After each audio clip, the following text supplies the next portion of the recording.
Desde hace ya mucho tiempo en la comunidad de One Piece han existido comentarios acerca de que Sanji ha sido maltratado por Oda a lo largo de los arcos. No obstante, las opiniones de que el personaje es el consentido del autor también abundan. Esto me llevó a la siguiente pregunta: ¿cómo puede ser posible que Oda consienta y maltrate al cocinero a la vez? Y luego de investigar y analizar la situación llegué a una respuesta y te la daré en este video. ¿Es Sanji un personaje odiado por el autor? Tú puedes llamarme Napo, pero no le demos más vueltas a esto y empecemos.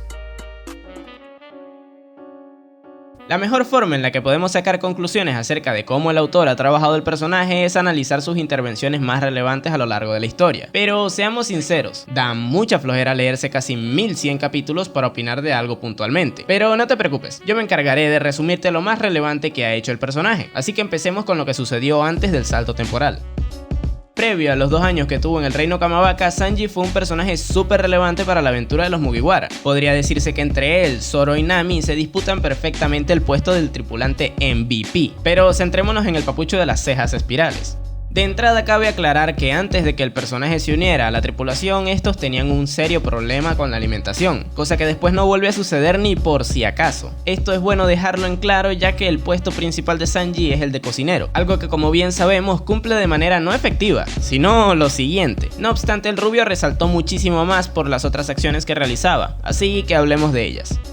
Junto con Zoro, ambos personajes ocupan el puesto de combatientes y protectores, si se quiere, ya que son los que luchan habitualmente y en momentos determinados protegen a los miembros de la tripulación. Ejemplo de esto último es el caso de cuando el cocinero salvó a Nami y a Usopp de Nel en Skype al recibir un ataque eléctrico en su lugar, pero enfocémonos en su rol de luchador, puesto que es en esta etapa de la historia cuando tiene más enfrentamientos. En el Baratie, a pesar de que su pelea contra Ging no llega a finalizar, estaba claro que en ella perdió. Sin embargo, más adelante le ganó al Gyojin Karateka en Arlong Park. Luego en Arabasta también hace lo propio con Bon Clay. Más adelante en Enies Lobby es derrotado por Khalifa y luego sale victorioso al luchar contra Yabra. Por último barra el piso con Absalom en Thriller Bark. Sí, sé que me estoy saltando algún que otro encontronazo como los que tuvo con Satori y Enel en Skypiea, pero no creo que sería objetivo tomarlos en cuenta como enfrentamientos decisivos, puesto que fueron más circunstanciales. Pero bueno, como podemos apreciar, el personaje tuvo bastante relevancia en la primera mitad de la historia si de batallas hablamos. No obstante, personalmente no creo que estas hayan sido sus aportaciones más valiosas.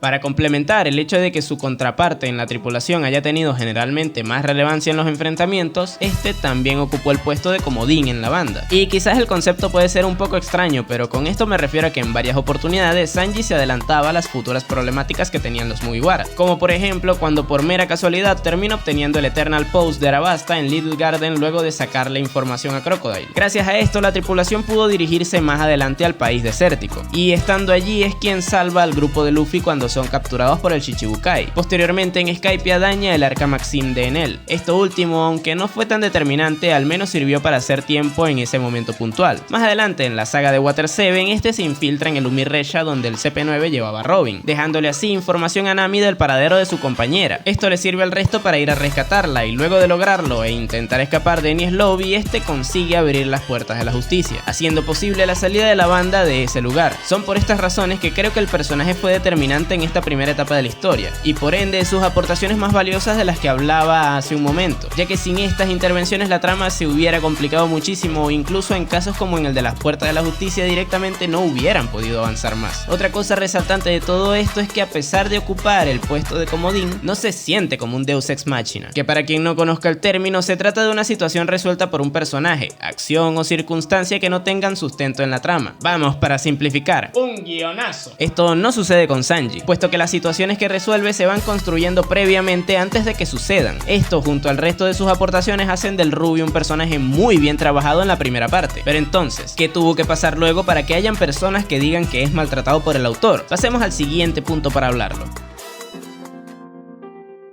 Una cosa muy importante a tener en cuenta es que si por algo brilló Sanji, era por ser el comodín de la tripulación. La última gran intervención que tuvo fue en Enies Lobby, cuando la banda solo tenía 6 integrantes sin contar a Luffy. No obstante, luego del salto temporal y con ahora 2 miembros más en el barco, no volvió a brillar tanto como antes, en parte porque el protagonismo se tuvo que dividir entre más personajes, y eso no tiene por qué ser malo. De hecho, Sanji es quien menos perjudicado se ve por eso, puesto que fue de los que más protagonismo tuvo en la trama previo a que se ampliara la banda. Siendo francos, Robin y Chopper salieron más perjudicados de esto por la ausencia de intervenciones relevantes en beneficio de la banda que tuvieron antes del timeskip. Pero bueno, ¿qué cosas interesantes hizo el cocinero en la segunda parte de la historia? A decir verdad, el personaje no inicia con buen pie, puesto que todos sabemos lo que más llamó la atención de él en la isla Gyojin. Sanji jamás fue tan simp como en este arco, pero esto tiene su justificación. La razón es que al haber estado 2 años sin ver a una mujer justifica que se concentrase en esos impulsos. Esto tiene lógica, pero no por ello deja de ser una situación desagradable. Pero bueno, más adelante en Punk Hazard tiene un poco más de participación, puesto que ahí recupera el torso de Kinemon que se había caído a un lago y también se enfrenta a Vergo, solo que en ese enfrentamiento, a pesar de que no llegó a concluirse, es nuestro cocinero quien se lleva la peor parte, ya que termina con la pierna rota. Ya aquí podemos notar una gran diferencia con respecto a cómo se trabajó el personaje antes. Pero si seguimos avanzando, en Dressrosa, gracias a que simpea a Violet, se entera de que Doflamingo le tendió una trampa y pone al tanto de eso a Law para que actúe teniéndolo en cuenta. Luego tiene un breve encontronazo con el que entonces era el gobernante de Dressrosa cuando este último se dirigía hacia el Sunny. Sanji salva a los que estaban en el barco en ese momento, pero a costa de ser el chivo expiatorio que sirvió para demostrarnos un poco del poder que tenía Luffy. Y hago énfasis en el poco, puesto que realmente este último no se esforzó mucho en quitárselo del medio. Pero bueno, gracias a Law este se salva y logra escapar en el Sunny con Nami y el resto. Ambos de hecho son quienes toman las riendas de la situación. Por esta razón también escapan del barco de Big Mom y logran llegar a Zou. Estando allí deja el grupo para evitar problemas mayores con la emperadora, pero de Whole Cake hablaremos en el siguiente punto. Por ahora continuemos con Wano. En los 2 primeros actos Sanji tampoco es que haya sido tan relevante para la trama, y ya en el tercero es cuando vemos su enfrentamiento con Queen, el cual tiene opiniones bastante divididas con respecto a si es bueno o malo. A mí en lo personal como pelea no me gustó, ya que los momentos en los que metieron los chistes y el ritmo en sí mismo de la batalla no me terminaron de convencer. Esto no quita que toda la parte introspectiva del personaje haya sido muy buena, aunque la forma en la que se nos contó no tanto. Pero más allá de eso, el personaje tuvo acciones relevantes, como salvar a Momo de King, llevarle al Zoro malherido a Chopper y también salvar a este último de Queen. Pero en fin, esto demuestra lo que dije al principio del punto: mientras más tripulantes haya, menos protagonismo tendrá individualmente. Sin embargo, la razón por la que se comenta ese supuesto maltrato hacia el personaje es porque Sanji se ha visto más ridiculizado de cierta manera en esta parte de la historia, puesto que, siendo sincero,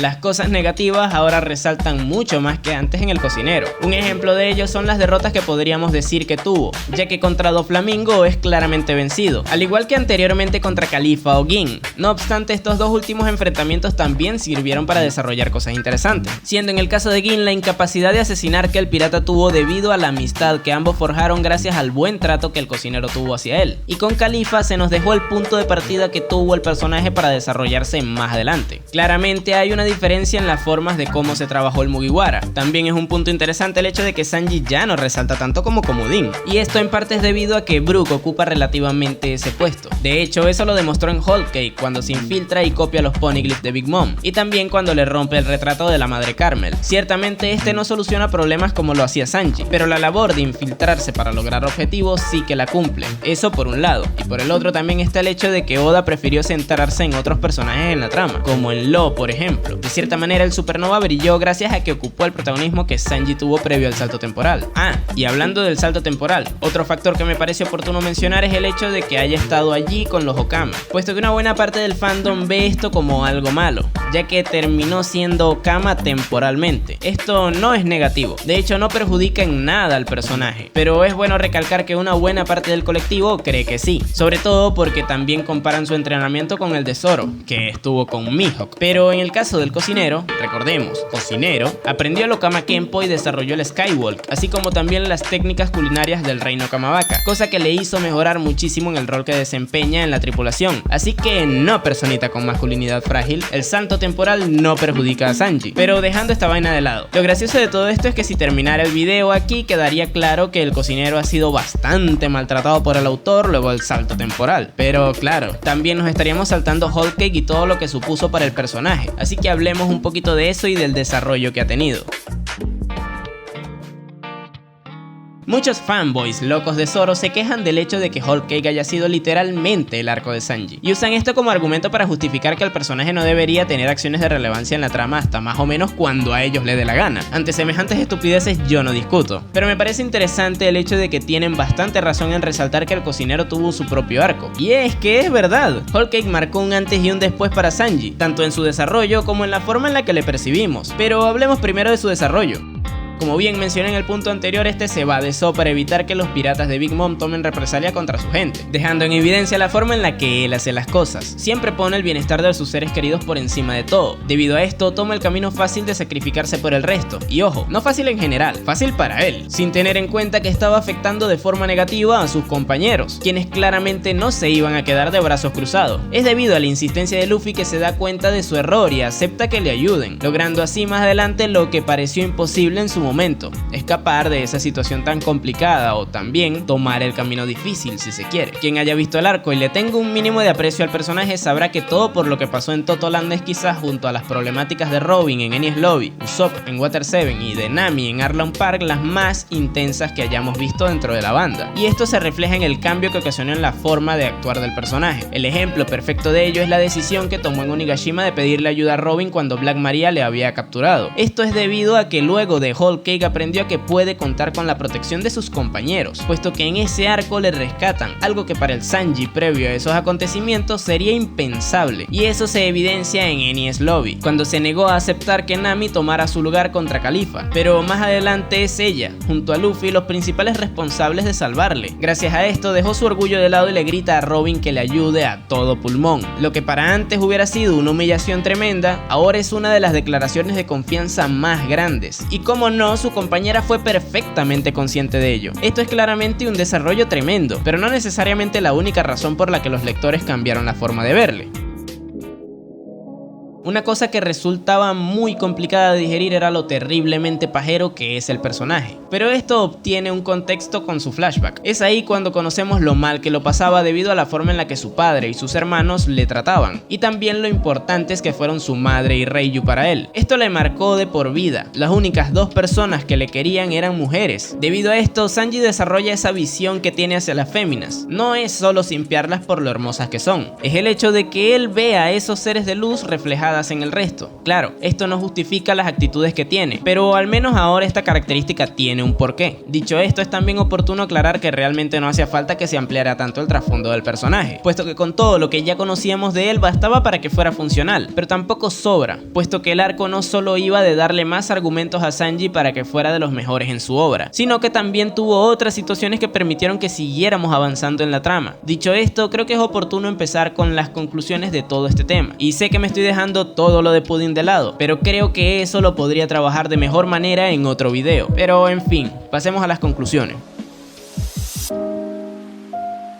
Lo primero que debo hacer es darles las gracias por haber llegado hasta aquí, y también es necesario recordarles que si les está gustando el video pueden dejarme un like y una suscripción, eso me ayuda muchísimo. Ahora bien, creo que quedó bastante claro que previo al salto temporal el personaje fue trabajado muy bien, puesto que se lució en muchas oportunidades distintas entre sí, y en las que no salió tan bien parado, dieron pie a situaciones bastante buenas a mi parecer. Ahora la cosa cambia luego del salto temporal, puesto que el personaje se queda sin brillar en su faceta más resaltante, la cual es la del comodín de la banda. Además, el hecho de que haya tenido muy pocos enfrentamientos también hace que pase mucho más desapercibido en ese ámbito. Luego del salto temporal, Oda decidió darle otro enfoque a Sanji, puesto que tiró más por el lado sentimental. Esto lo trabajó mucho más con el desarrollo que tuvo. No obstante, esta faceta del personaje ya había estado presente desde antes, solo que fue mucho más discreta. Ejemplos de esto es cómo actuó frente a toda la problemática de Usopp en Water 7. Zoro fue la mano dura, por así decirlo, y Sanji fue el nexo entre este y el resto, el puente que permitió que Nami y Chopper aceptaran